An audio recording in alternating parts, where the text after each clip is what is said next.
Hey guys, welcome to the help screen, and this is how to see how many hours you've spent on apps.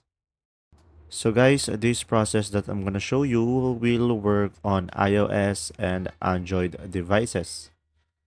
So guys, first thing that you will do in order for you to see the hours you listened is go to your Play Store and then search for Stay Free. So guys, we have here multiple applications that are similar, but I recommend you download this application Stay Free Screen Time. Personally, guys, I use this application because this helped me manage my time and my usage in each application. And then from here, guys, just open the application. And as you can see over here, you will see multiple applications that are downloaded on your device. And from here, guys, you'll be able to see how many hours you have spent on a certain app. So this is a great way in order for you to organize your time and a great way for time management. So I recommend this app.